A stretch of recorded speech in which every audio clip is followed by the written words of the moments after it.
Welcome everyone to our Meaningful Inquiry Showcase event. This is our second Showcase event, and we're very excited to have you all here with us today.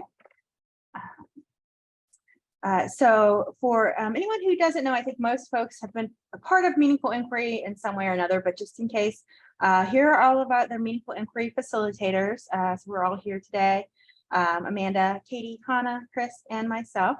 And Meaningful Inquiry is a collaborative workshop program across all of our different areas, the university libraries, OSU Newark Library, and the Center for the Study of Writing and Teaching, Writing Across the Curriculum. And the Meaningful Inquiry Workshop is intended to put research assignments within the context of the social and racial equity gaps that we see in higher education and help instructors to develop strategies and resources to redesign research assignments, to incorporate strategies such as decoding the disciplines and transparency in learning and teaching to make those expectations more clear for students. Just a quick overview in case folks were interested in seeing how Meaningful Inquiry has developed over the years. Since it was first offered in 2019 in August, the Meaningful Inquiry Workshop has been offered 9 times. It was intended originally, of course, as a in-person 2.5-day workshop, and we only got to offer it in that format twice before COVID hit. And then we redesigned it to be completely virtual. And then this last time that we offered it in August, we were able to offer it back into an in-person format. And I think we're planning to kind of alternate or switch between those formats as appropriate as we continue to go forward with the workshop. So we have had 81 participants in the workshop over all of those periods, representing more than 20 departments across Ohio State. And 10 of those participants have been awarded a grant, Meaningful Inquiry grant, to redesign assignments or course to incorporate strategies and resources from the workshops. So as we go through today, if you do have any questions, comments, please go ahead and just go share this in the chat. Several folks will be monitoring that. So just let us know if anything comes up, or if for some reason what you're seeing is not what it seems like you should be seeing, as sometimes happens with Zoom.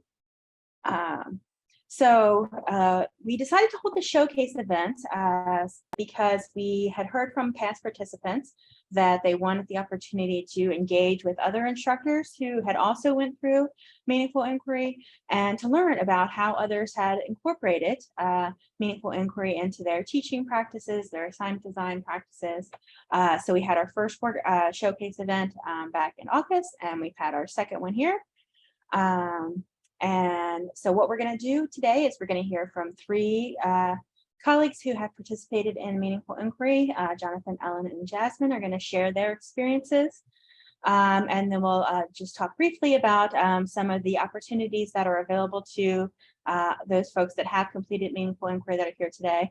And we'll have some time for questions, chats, as we talk about our 3 presenters and how they've incorporated Meaningful Inquiry into their work. So I'll just see if there are any questions or comments before we jump into our case studies.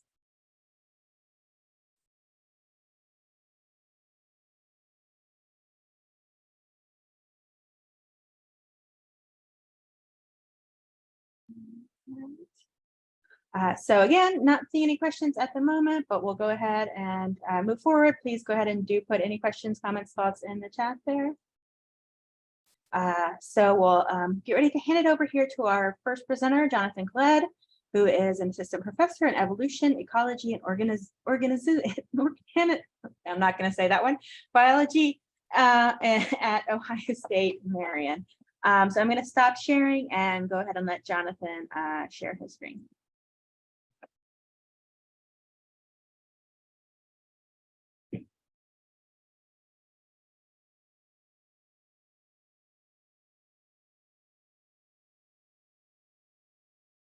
All right, sorry, it's a whole setup. Thank you very much, Jane, for the introduction.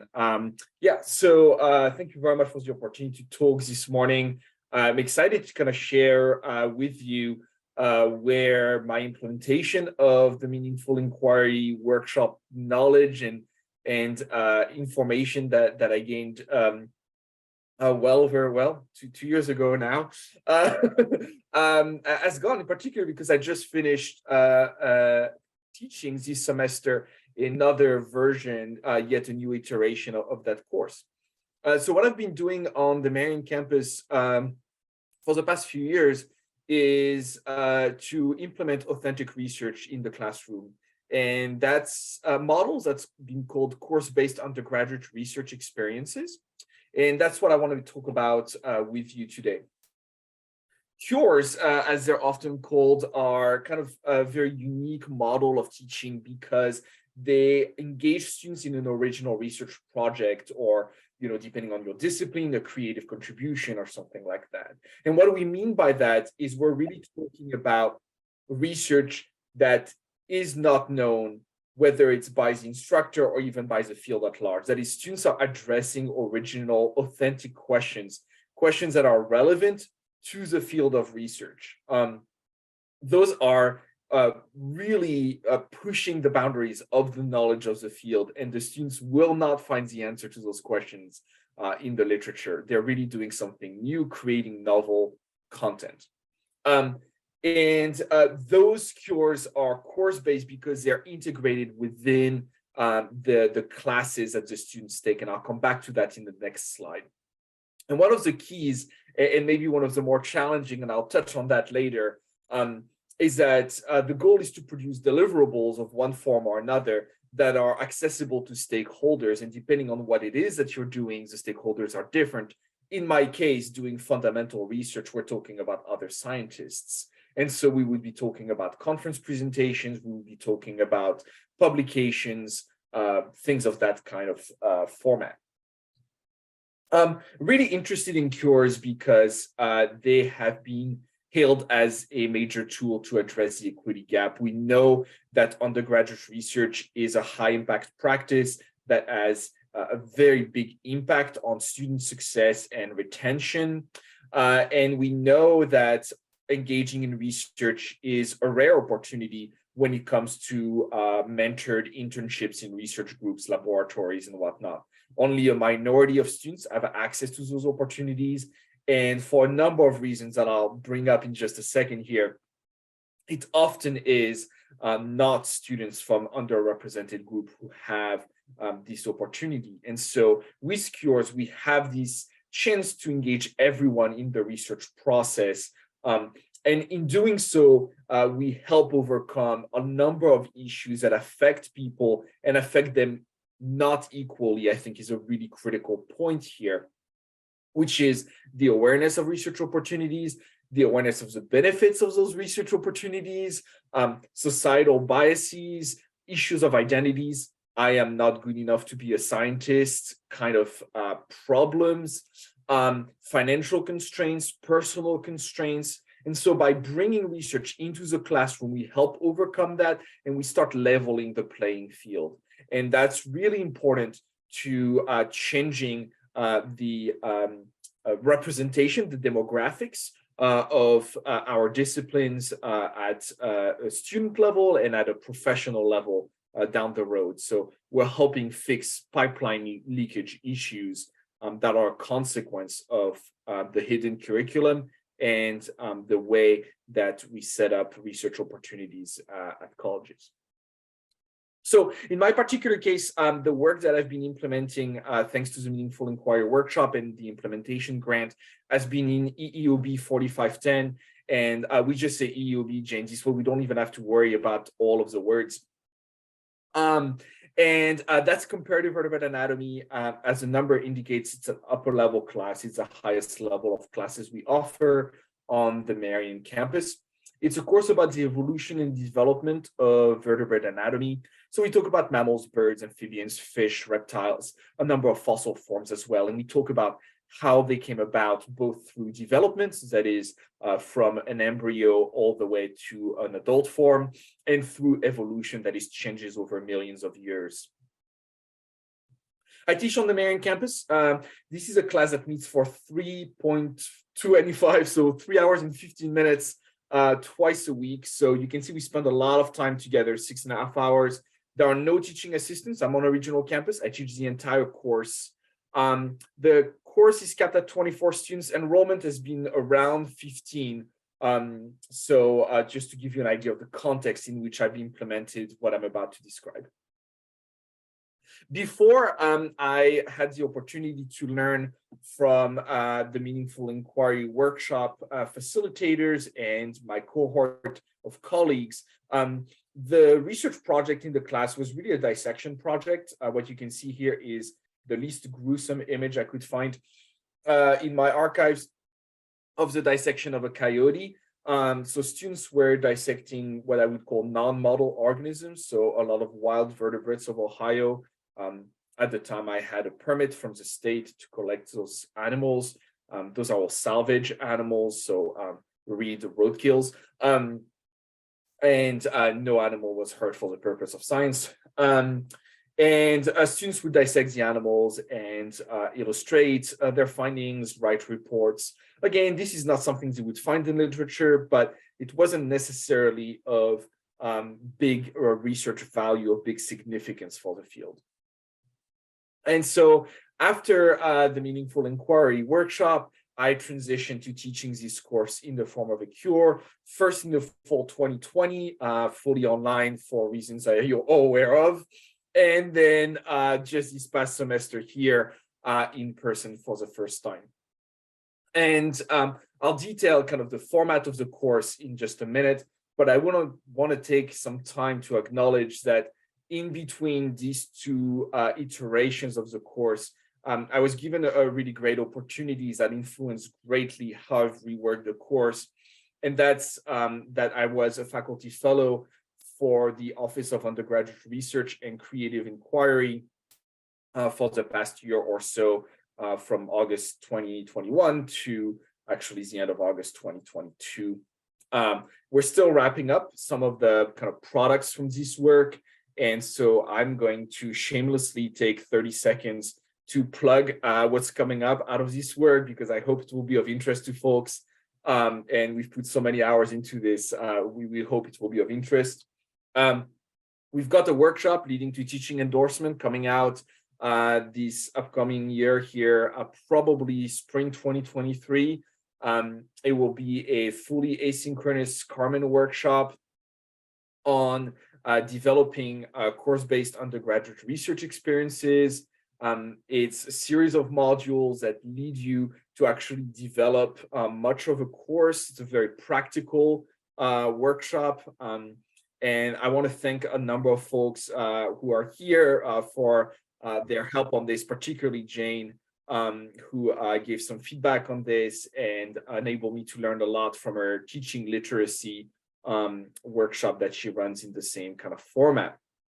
We talk about a lot of things in this module, including how to run group work, inclusive assessments and grading. So there's more than just course-based research, but I hope you find that of interest. And then we've got a press book coming out through Ohio State University that should be also sometime next semester. That's actually a practical guide. And I know that Amanda and Jane in particular have given a lot of feedback on this on an earlier version. And we've had conversations with Chris Mannion and Patricia Wood in the libraries at Marian on some of that content as well. So lots of folks that have contributed one way or another, and I'm grateful for that. All right, so just diving in now, sorry for the shameless plug. What I do in the class is that I have 4 research groups, and they explore 4 different sets of questions and hypotheses. So 4 different topics, all centered around a single data set. There are reasons why I organize it that way. One of them is that it keeps it manageable for me. I only have to be familiar with a single data set that students analyze in different ways to answer different questions. The project, of course, is one that involves comparative vertebrate anatomy. And so we compare the anatomy of vertebrates in this project by using measurements of the skulls. And we do this work by studying rodents, and that's because, I'll come back in a few slides, it's really critical for me that this be integrated with my research. And so students are going to be working on topics that are very close to my heart and my interests. And that is the ecology and evolution of burrowing rodents in particular. So students actually start the semester by taking the responsible conduct of research training of the university.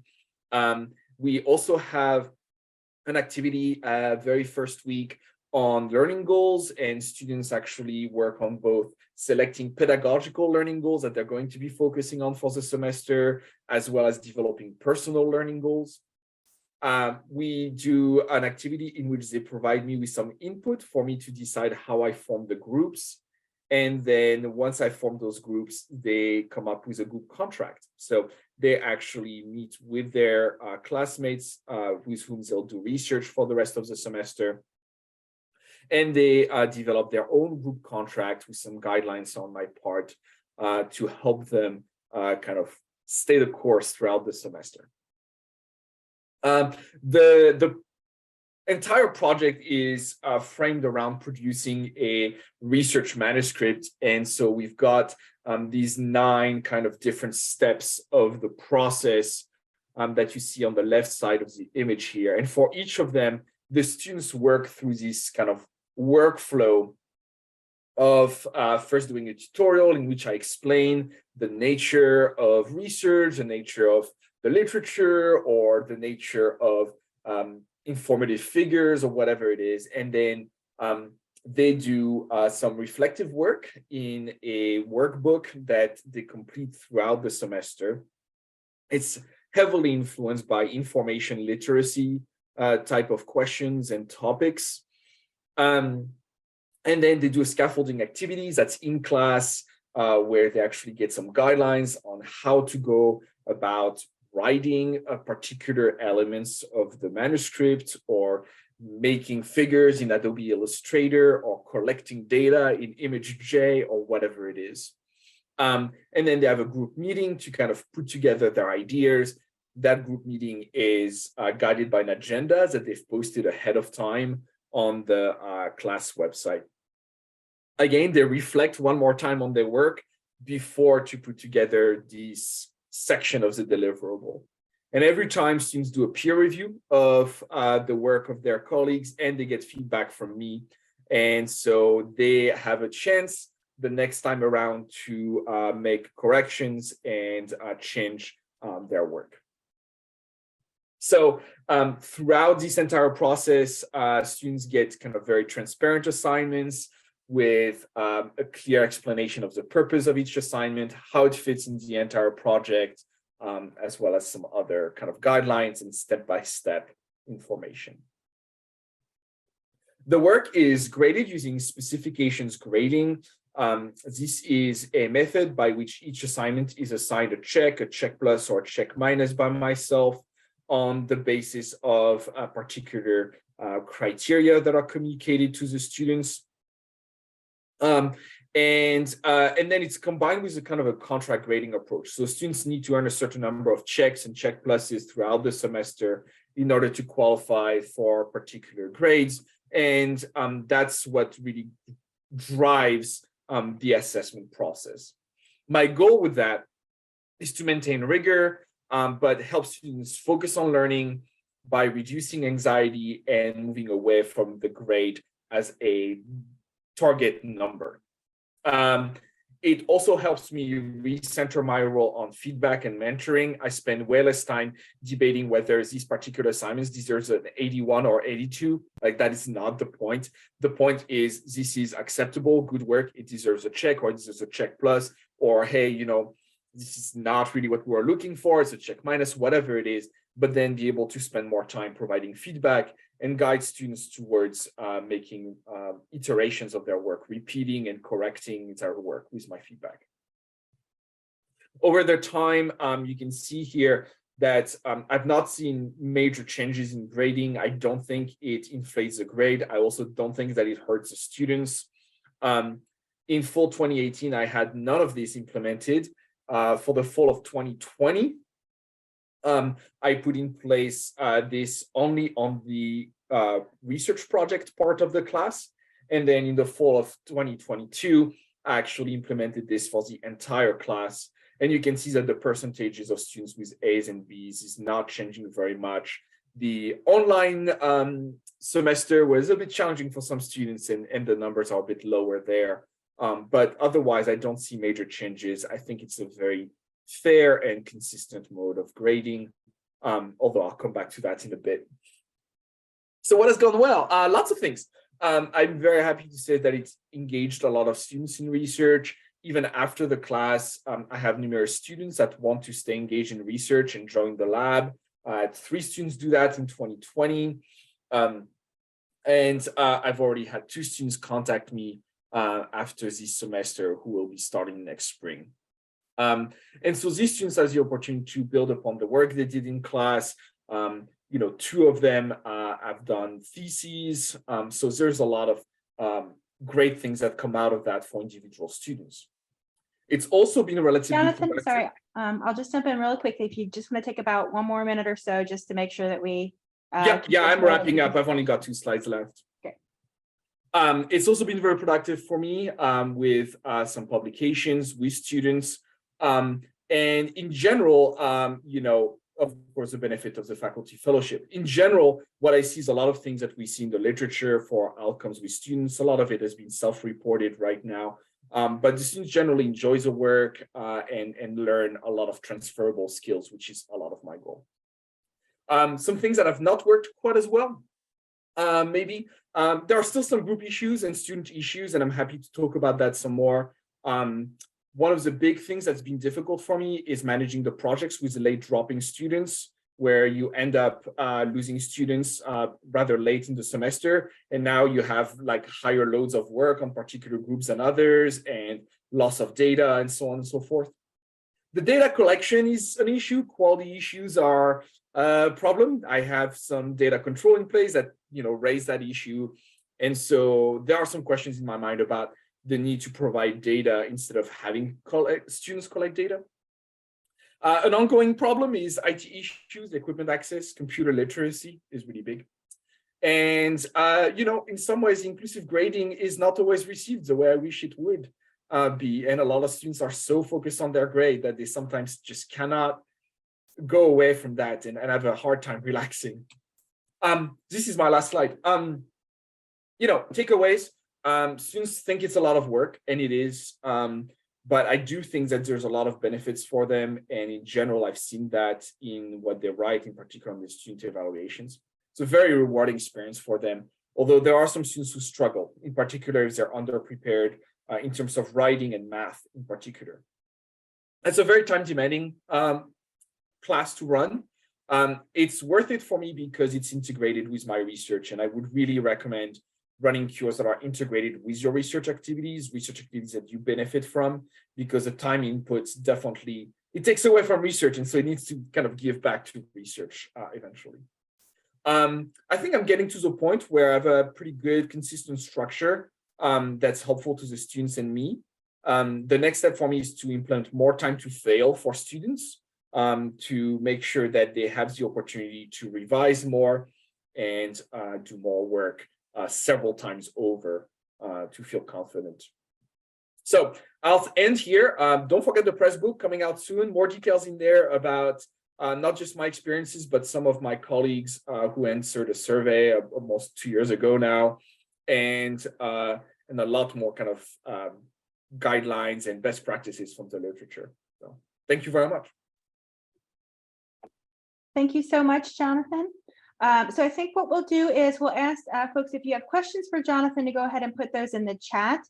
And then he can take a look at those while we're going, and then we'll come back to all the questions at the end for everyone. So please go ahead and place those in the chat. And we'll move on to our second presenter, Ellen. So Ellen Klinger, who is the Assistant Professor Professional Practice, Entomology at Ohio State Columbus. And so Ellen, go ahead. Thank you so much. Everyone can see my slides, I'm assuming, correct? Yeah. Okay, awesome.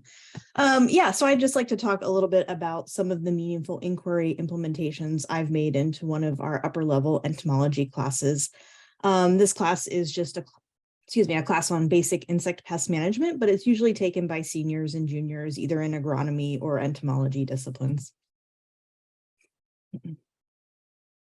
And this class is a hybrid class, so the students are learning a lot of things online via Carmen Canvas, and then they have a 2-hour lab that they come to once a week in which they will learn sort of these skills that are inherent within being able to sample for insects, being able to process the data. They do a mock-up of what a pesticide bioassay might look like, so we can discuss where they get toxicity values for pesticide bioassays because they've actually done it.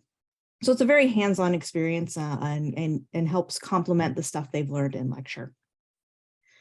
Now, the in-person lab is where I sort of wanted to focus the meaningful inquiry a little bit more. When they usually come to the lab, again, they're doing those skills, they're learning, and they're also learning to ID pest and beneficial insects.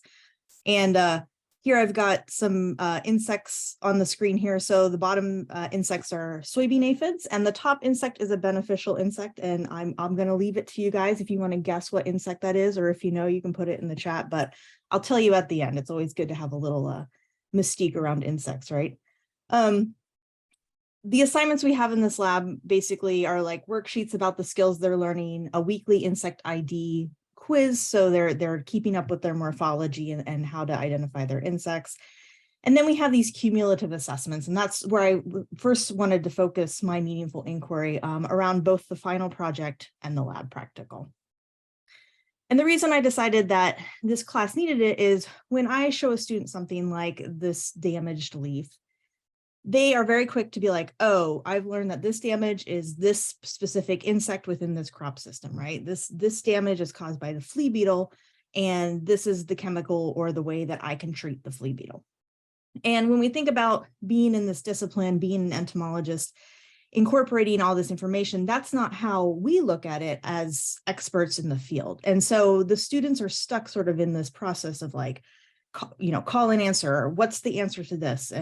And really, when I'm looking at the symptom, I might say, yes, this is flea beetle, but there's a whole suite of other things that I'm incorporating within my head of what stage is the potato at? Is this damage okay for that stage of the potato? How much yield is it going to reduce? What's the going cost for potatoes? How much can I afford to spend on a pesticide? Are there other pests out there? What beneficial, all sorts of things that I'm sort of concurrently thinking of when I'm looking at the damage. And they're just thinking of what insect caused it and how can I fix it? So I wanted to create these assessments that were a little bit more holistic into that process, and sort of, as we talk about like decoding the disciplines and these invisible things that we do that we want to be able to teach our students. And so the two problems I sort of focused on, and if I have time, I'll talk about them understanding where information in this discipline come from, but basically how to use this information meaningfully as in a real life scenario. And it's a fall semester class. So by the time we get to the end of the class, we can't really go out to the fields and assess insects. We do that early in the class, but they haven't gained those experiences. So we have to sort of duplicate those within these assignments. The final project as it existed, so I sort of inherited this class. It existed as students picked a pest insect, they do some research on it, they fill out this table, which is super easy to grade, but it's very isolated skill. It's basically like a research project without the paper, and they're just finding information. And a lot of times they're not using scholarly information as intended, they're using Google or anything like that. So it's really low representation of how the students would actually use this kind of information. And they're all doing it like the day before it's due, based on the frequency of emails I get about questions about it, right? So I wanted to, after I took the Meaningful Inquiry workshop, I teach this class on a yearly basis. So this is the second year I've done this, and I've been trying to improve it each time I go. So I adjusted the final project. While they're still doing some research on a pest, they choose their own crop system. And a lot of times the students have directions that they would like to go to in their careers, or cultural significance of different crops. And this allows them to sort of have that identity when they pick the cropping system versus just picking an insect pest. No one really has an identity with an insect pest, maybe except an entomologist. So they're picking the cropping system, and they're doing research not just on one insect pest, but on two, and then a beneficial insect that might exist in the field. And the research is shortened. However, they're asked certain key things that they need to pull out that would be critical if you're going to start this kind of process for your own field or for your own greenhouse scenario or anything like that. And then they're directed to create this timeline. So this is an example of one of the timelines that one of the students has created, where we're looking at where the pest is active, where the two pests are active, the key times to monitor for the pest, the times our beneficial is active, do they overlap well, like with the stages? So sometimes beneficials might only affect a certain life stage of an insect or whatever. And sort of mapping out your entire growing season, knowing the times you have to hit to monitor the pest and the times you have to make sure your beneficial is active, along with, what stage your crop is in. So I'm trying to give them this tool that once they leave the class, if they have to come up with a plan like this, they already know where to start. They've already started this like mini plan. And then there's some questions at the end that's directing them to understand like where the flexibility is in the system. What happens if you treat this pest with this pesticide? What would happen to the rest of the things? And getting them to begin to think about that. But to me, the important part is they have this deliverable that they have in their hands, and they've got this idea of the skill that's beyond just researching a pest insect. How I'd like to improve it, I've always wanted to have them do it for an audience, whether it's peer audience or ideally professionals in the field. It just takes some time to find those kind of audiences that would be appropriate to read this and give feedback to the students. And then I am still finding that the students are doing it a bit right before it's due still, but because it's more complex, they can't just do this right before it's due. I'd like to scaffold some of the research into the existing worksheets. So by the time we start to be like, when they begin to think about the project, they realize half of it's already been researched because they've been researching it weekly in the worksheets. So I'm going to continue to prove on that, hopefully. The second cumulative assessment was the laboratory practical. Again, it's like, here's all the insects you've looked at in the season, in the semester, can you ID the key ones? And then questions on the worksheets they do. Can you calculate how much liquid to put in your spray apparatus? Or can you tell me the toxicity level of this pesticide to this insect? And again, it's a very isolated procedure, and that's not really indicative of what we would do in the disciplines. And so I've always wanted to do this, and I did this finally this semester, is, give them escape room. And my darling TA had to talk me down from the scale that I wanted to do. So the key thing here is I've always wanted to do this, and it seemed so complex. I wanted to have different crops and different insects. And I would really just encourage, if you're thinking about doing something like this, to do it, but just do it smaller than you think, because I feel like the reward is big and you can see the areas in which you can improve and the areas in which it helped. So I gave the students bunches of information just on the table. They have a certain cropping system, they have a certain insect pest, and they've got things like pesticide labels that they would have, in real life. They might have the pesticide labels, or they could look them up. Things like published thresholds and prices of, parasitic wasps, and they have no context for any of this. And they're basically charged with managing this pest population throughout the summer. And everything they do costs money. So they've got a certain budget and they have to make decisions. And so they make decisions on when to sample. And based on the control decisions and when they're sampling, I had this elaborate work spreadsheet. And I would give them the feedback. Okay, great. Here's the day you're sampling. This is how many caterpillars you have out there. And some of the despair that they had, sometimes they sampled a little too early and they didn't control, and their caterpillars got out of hand, but then they were able to control it. And you would have imagined it was like a life or death situation. But the great thing about this is every student enjoyed it. I had students that hadn't been that active during the semester really at all. They get to the end of the scenario and they really want to do one more sample. And even though it's not economically valid, they just would feel better doing it. And we were starting to have these discussions about how complicated it really is to control and to make sure that you're doing things within the economic standpoint, but you have also emotions tied to, things like managing your crops and the pests. So in some ways, I'd like to incorporate this earlier in the semester so we can begin to have those conversations, and I just have to think about how to do it. The key issues there are grading. It's a little tricky to grade something like this. I had given them a certain value, and if they went below too much a value, they were going to lose some points. That would to keep people from sampling every single week and getting all the data that they could. And I had certain benchmarks that they had to hit, like they couldn't use this one pesticide because it wasn't labeled for their pest. And if they were going to hit that, there was going to be a penalty.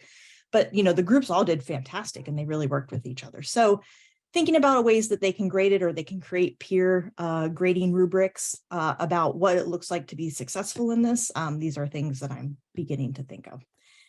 And I'm going to wrap up. I just want to mention one little thing, because I think it was Jane that recommended this to me when I had done my project, is the students' scientific citations out of control, right? Every format, every which way, even if I gave them a format. And so I modified their assignments to go to things that they would actually use, like fact sheets from Extension, internet sources, and trace back where that information came from.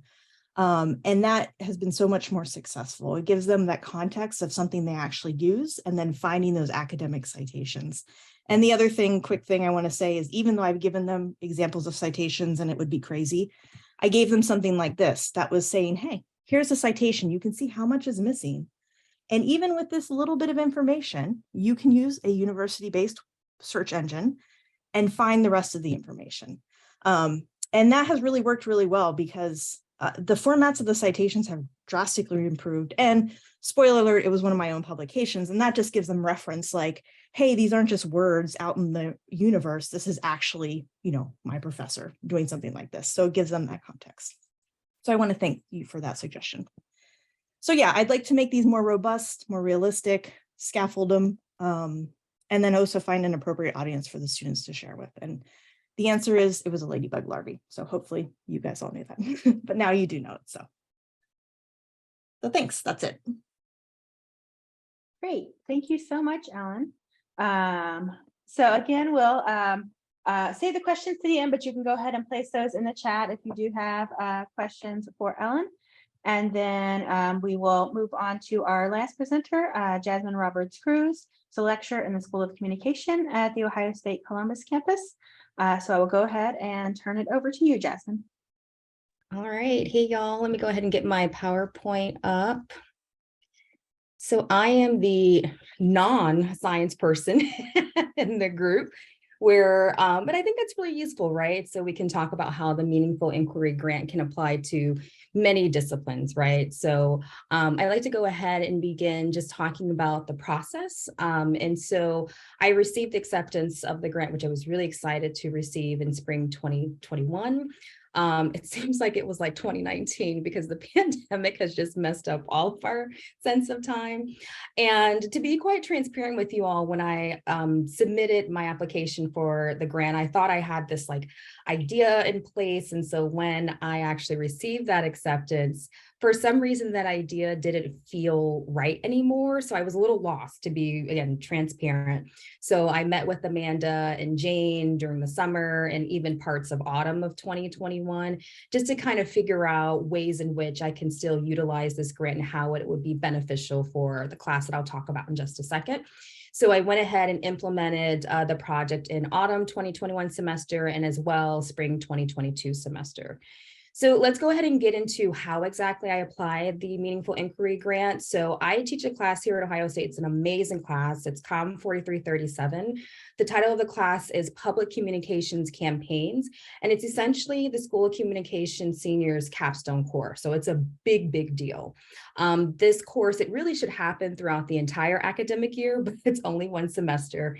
And what we do here is we work with an actual local business here in Columbus, and we design a marketing and public relations campaign for that business. So essentially, for 15 to 16 weeks, they're getting free marketing and public relations consulting from students. And in return, students get that very hands-on practical experience, where in the School of Communication, a lot of our students are looking into going straight into industry as opposed to pursuing a PhD or going to graduate school.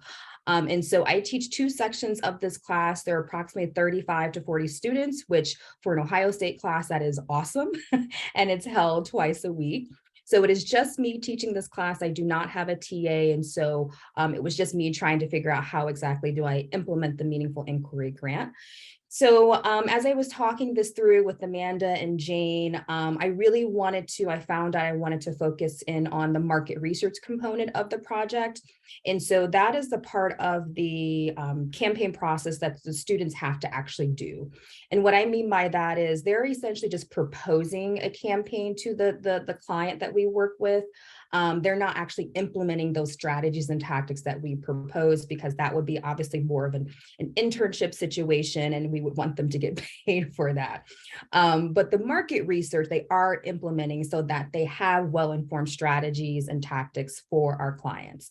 And so this part of the class, and I tell my students this as well, it tends to be the most laborious because there's a lot that you have to think about in terms of strategies and tactics. I tell my students, you can't just go up to a client and say, yeah, you should post more on social media. You have to have some type of research to help to support your ideas. And so we do this part of the campaign proposal around midterms or so. So it's kind of a high stress time.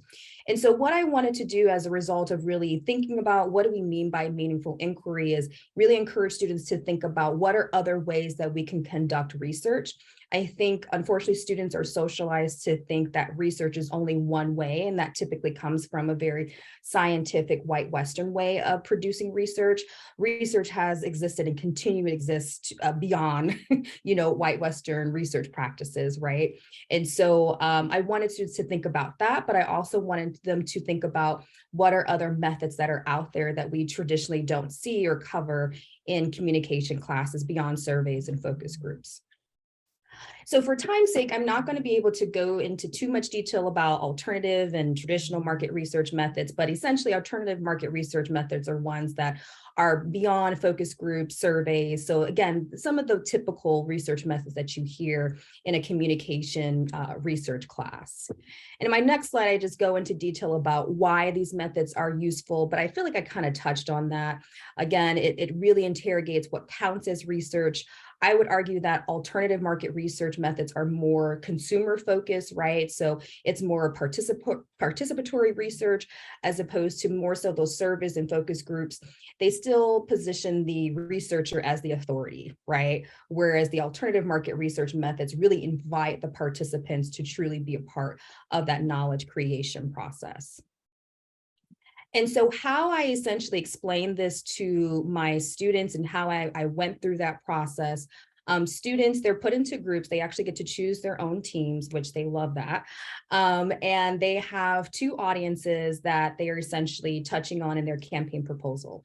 For one of their audiences, they're going to use a traditional market research to better understand, their behaviors, attitudes, things of that sort. And then for the other audience, they're using the alternative market research method, which I'll kind of list those in just a second. I told my students that this is a very new concept, that this is something that I'm trying out. So the reason why I did that intentionally is so that the students know that while research is important in this class, that we're all kind of learning in this process, right? So I kind of wanted to lower the anxiety surrounding trying this new concept. And that's what research is all about, right? Like trying new things. And I also told them that employers are going to be, and I got this suggestion from Amanda actually, that employers are really going to be looking for students to be innovators when they hire them, right? And so talking and learning more about alternative market research methods help students to position themselves as innovators, and it looks really good on their resume. And so after we went through this process, I also had students do a post-research reflection where they kind of compare and contrast traditional and alternative market research methods. They talk about the benefits of conducting both, right, in conjunction. And then I also had them think about what other methods are missing that perhaps they've heard about or they've learned about in some of their other classes. And so what I mean by the alternative market research method that we specifically touched on in the class, social listening, website usability, digital imagery, and storytelling. really quickly, social listening is kind of like scanning the social media discourse around your business, right? So what are people saying about your business online? How does that compare to how people are talking about competitors or your competitors, things of that sort. Website usability is essentially when you kind of examine how people are able to navigate your business's website. So how quickly are they able to find the product that they want to find? How quickly are they able to find your mission and your vision statement, your values, things of that sort? Do they have a really good like navigation or user-friendly experience? Digital imagery, so you might want to show participants like images related to your company or not related to see what type of associations come up. So for example, some students had participants look at the client social media and kind of gauge like what were their responses and reactions to their social media. And then storytelling is essentially when you have a prompt and you invite your participants to submit some type of story that's related to that prompt. And I'll show you all an example of that in just a second. So speaking of that storytelling research example, so I think this was autumn 2021, one group had their participants in a minimum of 150 words describe or recall a memory that they had getting ice cream. The reason why they did that is because at the time we were working with Switch Social, which you might have heard of them in the news because they unfortunately was one of the businesses who I think there was a car that like ran into their physical location. But all that to say, we worked with them that semester, and that was the storytelling prompt. And they collected the data. They tried to strive for diversity of the data in terms of like age, gender, things of that sort. They were able to collect 11 stories. So again, here, we're not really trying to strive for external validity here. We're really trying to go for the nuances of the data. And they found that, you know, while a lot of the stories mentioned ice cream and the product mattered, the quality of the product mattered, what mattered most is who they were getting ice cream with, right? And what kind of memories were actually cultivated at the ice cream shop. And so how they interpreted that was that for our client at the time, that they really need to hone in on the message of how their mission is to bring people together and to create memories with people, with loved ones. So I thought that was a really cool interpretation. I know I'm really running low on time here, so I actually might skip this next one, that another example of what students did this past semester. This slide is kind of messy, but essentially this past semester, I had a group who really had a very innovative spin on the digital imagery alternative market research methods. So it wasn't quite digital imagery. They actually expounded on that and called it interactive imagery, where they had one group of Ohio State design students essentially design a bouquet for a business. And then they had another group where they were recent design students or recent college graduates, excuse me, from the design school. And they found that the current Ohio State designers, they were able to actually design and create a better bouquet for this particular individual as opposed to the ones who had recently graduated. And their interpretation of that was that it actually might be beneficial for the client that we worked with this past semester, who you can guess was a floral shop. It would be more beneficial for them to create an internship program because the students have maybe fresher skill sets. They're actually, you know, learning that information right now, as opposed to those recent college graduates. That information is not as, can't recall it as readily, if you will. So just to kind of wrap up, these are some just reflections and feedback from students. Again, I'm not going to be able to go over everything in a lot of detail, but one of the key things is that students found it very, very helpful to have both traditional and alternative market research methods. One student basically essentially said that, you know, the traditional market research methods might be a little rigid in terms of how we're constituting or how we're defining research, whereas the alternative market research methods allows for more creativity, right? And on the next slide, one student, I think this feedback down here, talked about how they had never learned or been exposed to some of these alternative market research methods, and it really opened their eyes in terms of like how the ways in which we can apply research beyond some of those, same 3 or 4 methods that students typically learn in marketing or in public relations. And they really found that this was a skill set they can take with them into industry post-graduation. And the clients actually really liked the results from the market research, the alternative market research methods as well. And so last slide here, just some things that I learned. I absolutely enjoyed this experience. The students enjoyed it for the most part. So this is permanently in my curriculum for this class. I actually can't imagine not doing this, because it just provides a really robust way of talking about research, especially in the communication discipline, which we focus a lot on social scientific research. Students definitely love that they were able to be more creative, again, and more inquisitive than what you might find creating a survey or a focus group or even a content analysis. However, I would say one limitation was that students were very anxious and uncertain about the ambiguous nature of, alternative market research methods, which I get because, again, if we're looking at surveys and focus groups, they often come from a very social scientific perspective where there's a linear process, right? I already talked about how students made those connections with industry. I think Jonathan had mentioned this in his part of the presentation.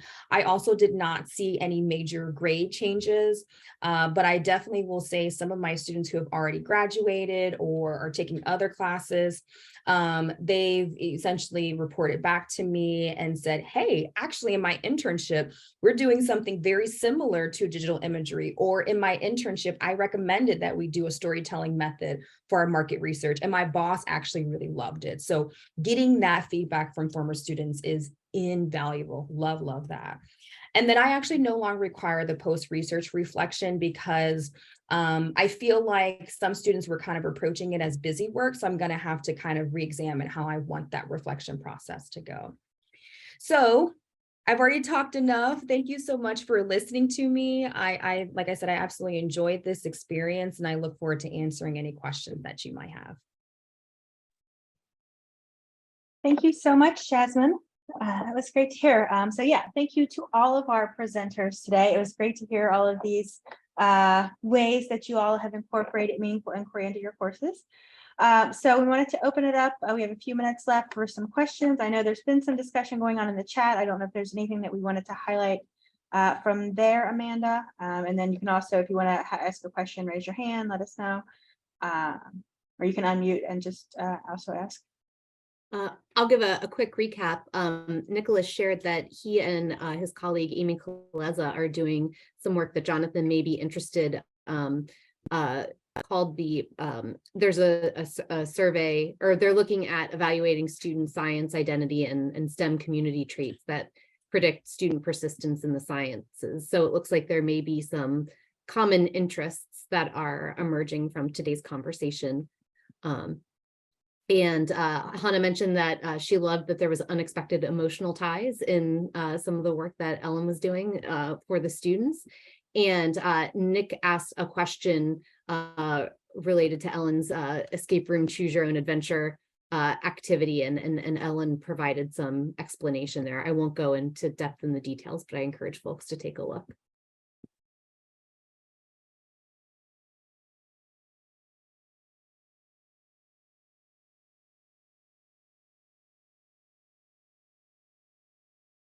So we'll give it a little bit more. Chris just shared in the chat. There's a book by Heather Faulkner on systematic bias and what she calls counter spaces in STEM. So we shared a link for that in the chat in case folks are interested in taking a look at that. And we'll give it just a few more seconds to see if there are any additional questions or comments. So Ellen, go ahead. Yeah, I have just a question for Jasmine. So I think that's, I've always thought about trying to teach students alternative ways to research in sciences. We're so embedded and entrenched in these certain things.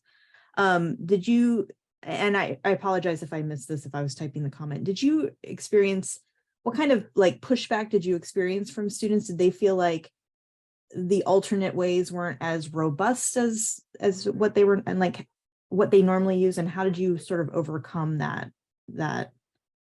Yeah, that's a really great question. So students were initially very receptive to learning about other market research methods. However, I learned that I really had to take the time to actually go through the procedure of what it means to actually implement the methods. Whereas, so in the school communication, we do have what we call an industry research methods course that heavily focuses on more of those traditional market research methods. And so I think since students had like that education, if you will, for the traditional market research methods, I didn't have to go into as much detail about the process. In fact, I probably would have bored them. Whereas the alternative market research process, like I would give examples and stuff and kind of touch on the process. But what I really found, especially in the reflections, was that they needed more like step 1, step 2, here's how you can do it. Or you might want to look at it from this perspective.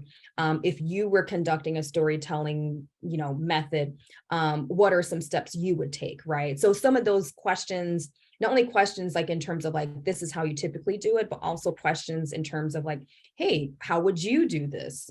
How would you implement this method is something that I'm learning I have to do now. So that was the initial pushback, like just being very transparent, very clear about how do you implement these methods, because I can't remember who had touched on it. I don't know if it was you, Ellen, or Jonathan. I think students, unfortunately, have been very socialized into this very narrow path of thinking. And so once you try to like veer them off that path, there's a lot of anxiety, which I get, right? There's a lot of high stakes that I think students believe is at play. And so I'm learning that I really have to be clear when I'm introducing something that kind of challenges that socialization process that they're getting in the academy. Not sure if that answers your question, but yeah, being very transparent and very clear about the process. I like that, giving very clear sort of this is how you can use it and yes, to get them to start using it. And then once they start using, for sure. Thank you, Jasmine. So we do have one wrap-up slide that I can bring up. I just wanted to make sure that there were no last questions. So I'll go ahead and bring that up, but please feel free if you have a question, please go ahead and let us know. So we just wanted to share really quickly for those folks, if you have participated in Meaningful Inquiry, or if you are thinking about it and want to participate the next time we offer it, that you do have some additional options that are available to you. So everyone who completes the Meaningful Inquiry workshop is eligible to apply for the teaching endorsement through the Drake Institute. And then we're also working with the Drake Institute to implement some additional opportunities for free design. So the original Meaningful Inquiry grant program is over. And so we're working now with the Drake Institute to be able to offer some grant money for folks who want to redesign courses. So initial instructional redesign grant, up to different research and implementation grants. We don't really have time to go into all of the details about all of those. We wanted to make sure that folks know that they are available. If you are interested in one of those, please let us know and we'll connect with you and the Drake Institute to talk about how we could move forward into that grant process. Amanda, did you have anything to add? No, that was perfect. Great. So I think we'll go ahead then and wrap everything up as we come to 12 o'clock. So thank you again to Jasmine, Ellen, and Jonathan for your presentations today. Thank you all for being here.